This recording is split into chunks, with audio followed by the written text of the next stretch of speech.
Notre-Dame miraculeuse des Roses à San Damiano, en Italie, dans la commune de San Giorgio, dans la province de la ville de Piacenza, Plaisance.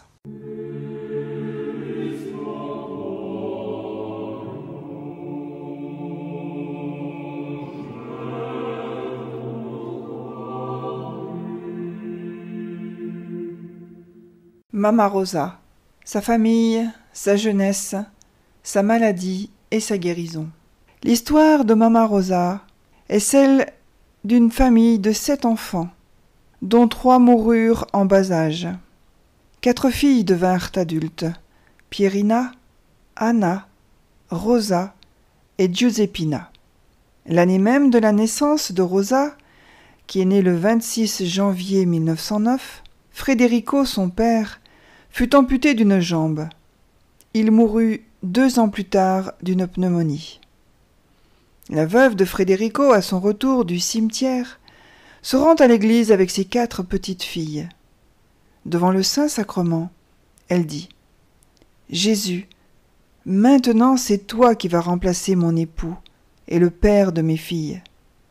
Je te les consacre, afin qu'elles soient toutes tes épouses. » Elle a appelé le prêtre, les a fait bénir, et dit « Que soit faite ta volonté, Jésus, non la mienne. Je te donne mes filles et moi-même pour toujours. » La mère de Rosa continua à habiter dans une ferme avec ses 4 filles chez son beau-père qui était veuf lui-même.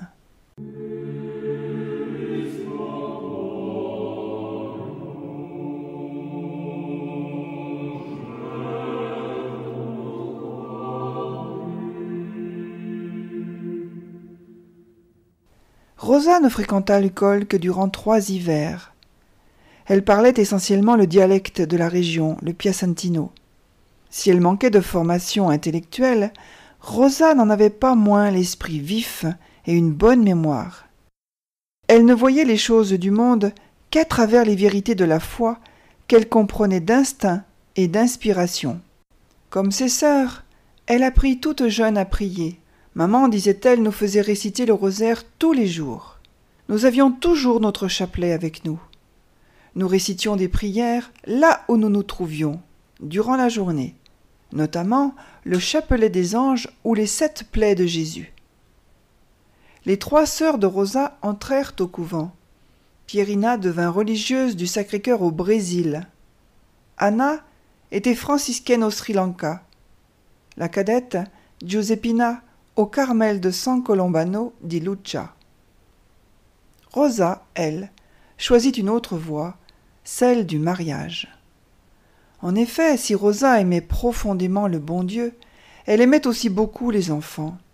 Et le 7 octobre 1937, âgée de 28 ans, elle épousa un jeune ouvrier de la briqueterie de Ponte dell'Olio, Giuseppe Catrini. Ils s'installèrent quelques années plus tard avec tante Adèle sur une ferme à la Casa Catrini. Cependant, leur situation économique, avec la santé de Rosa, ne cessa de se détériorer. Dans la pauvreté, ils demeurèrent cependant d'une grande dignité.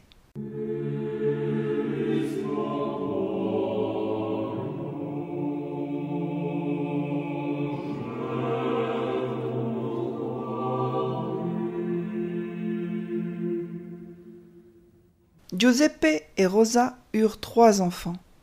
Giacomina en 1938, Paolo en 1943, tous 2 décédés, et Pier Giorgio en 1952. Chaque naissance nécessita une césarienne. Lors de la 3e grossesse, le médecin conseilla fortement un avortement thérapeutique. Rosa refusa catégoriquement, affirmant « Cet enfant, c'est Dieu qui me l'a donné ». Ce 3e accouchement eut lieu dans des conditions particulièrement difficiles. Il fut compliqué par une péritonite perforée qui nécessita une intervention chirurgicale de plus de 4 heures. Et la césarienne ne se cicatrisa pas. Dès lors, Rosa fit des allers et retours à l'hôpital et de l'hôpital à son domicile. Le 24 septembre 1961, elle est rentrée de l'hôpital pour mourir chez elle.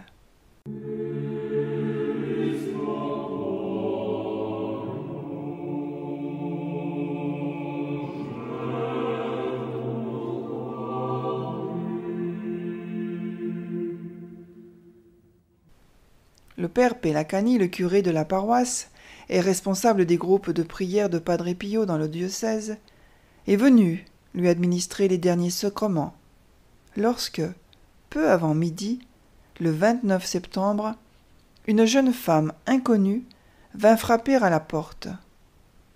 Tante Adèle alla ouvrir. La femme, très belle, portait le costume des paysannes de la région. Elle avait sur la tête un foulard bleu ciel. La visiteuse venait quêter 500 lire pour les œuvres de Padre Pio. Tante Adèle lui rétorqua qu'il ne possédait que 1000 lire, lesquelles avaient d'ailleurs été empruntées. La dame se dirigea vers Rosa qui était alitée au fond de la pièce. « As-tu foi en Padre Pio ?»« Oh oui, répondit Rosa, j'ai grande confiance en lui. Je le prie déjà depuis un certain temps pour qu'il m'obtienne la guérison, afin que je puisse élever mes enfants. »« Si tu as confiance en Padre Pio, il te fera guérir. »« Allons, lève-toi. »« Mais je ne peux pas me lever, je souffre trop. »« Donne-moi la main, lève-toi. »« Mais je ne peux pas. »« Allez, donne-moi encore l'autre main. » Alors Rosa, tirée avec force, se leva et ensemble elles récitèrent l'Angélus qui sonnait à ce moment-là. Après l'Angélus, la dame ajouta : « Maintenant, disons 5 pater, ave et gloria aux intentions de Padre Pio, en l'honneur des 5 plaies de notre Seigneur. » Pendant ce temps, la dame passa la main au-dessus des plaies de Rosa, qui se fermèrent instantanément. « Tu te rendras maintenant chez Padre Pio, mais je n'ai ni argent ni vêtements, dit Rosa. Tu auras ce qu'il faut. »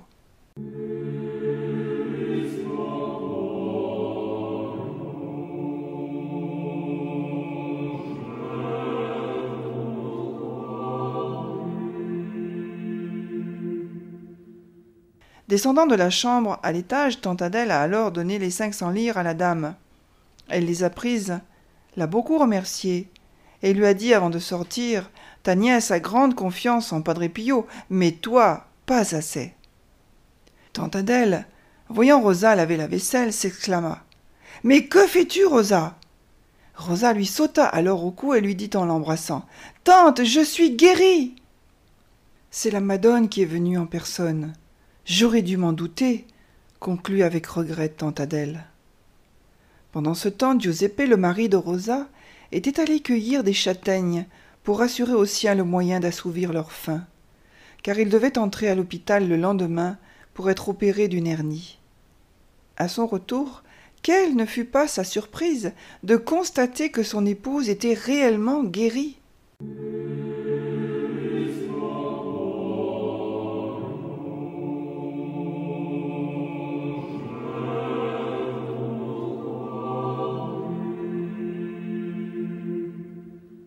Et Rosa reprit une vie tout à fait normale. Elle se rendait chaque jour à l'église. Elle assura elle-même, avec tante Adèle, le déménagement des meubles en charrette à bras à 1 kilomètre pour la nouvelle maison, trouvée aussitôt, comme l'avait promis la dame. Quelques mois plus tard, en mai 1962, Rosa se rendit avec un pèlerinage diocésain, placé sous la conduite spirituelle de son curé, Don Pelacani, à San Giovanni Rotondo, pour voir le Padre Pio.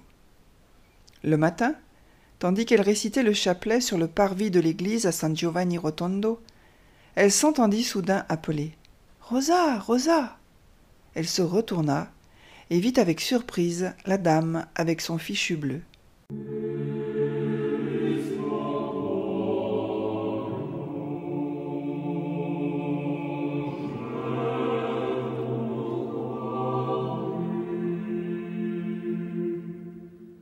Tu me reconnais ?» ?»« Oui, ai-je répondu. Vous êtes la Madone. Je suis la mère de la consolation et des affligés. Dis-le bien au professeur et à San Damiano, à ceux qui n'ont pas voulu croire à ta guérison. Après la messe, nous nous retrouverons près de la table sainte et je t'accompagnerai jusqu'au Padre Pio. » Il en fut ainsi. Après la messe, la très sainte Vierge m'apparut dans toute sa gloire devant l'autel dédié au Sacré-Cœur et qui rappelle l'apparition du Sacré-Cœur à sainte Marguerite Marie à Paray-le-Monial en 1673. Puis la Maman Céleste a ouvert la porte sur le côté gauche du grand autel, celle qui mène à la sacristie. Et là, je me suis trouvée immédiatement devant le Padre Pio. Je me suis agenouillée et je lui ai dit que je ne savais que penser de tout cela. Alors il m'a dit « Voici celle qui te le confirme ». Et il me montra la Madone qui se trouvait là sur le côté.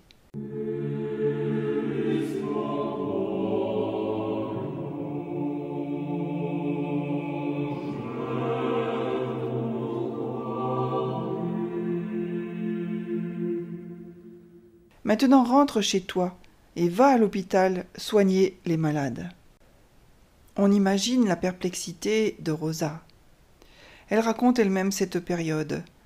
J'entendais une voix intérieure qui me disait où je devais me rendre. C'était toujours chez des malades proches de la mort. Pendant ces années, je suis allée très souvent chez Padre Pio, emmenant des malades. Lorsque ma tante a contracté une pneumonie, je suis retournée le voir. Parti le 22 septembre, nous y sommes restés jusqu'au 26. Je me suis confessée au Père. Il m'a dit de ne plus quitter notre maison, de prier devant la petite chapelle de Saint-Michel, afin qu'il m'illumine, me guide, m'assiste et me défende. Car il m'adviendra un grand événement. Prépare-toi par la prière et le sacrifice. Saint-Michel et notre Maman Céleste te seront toujours proches, et moi aussi.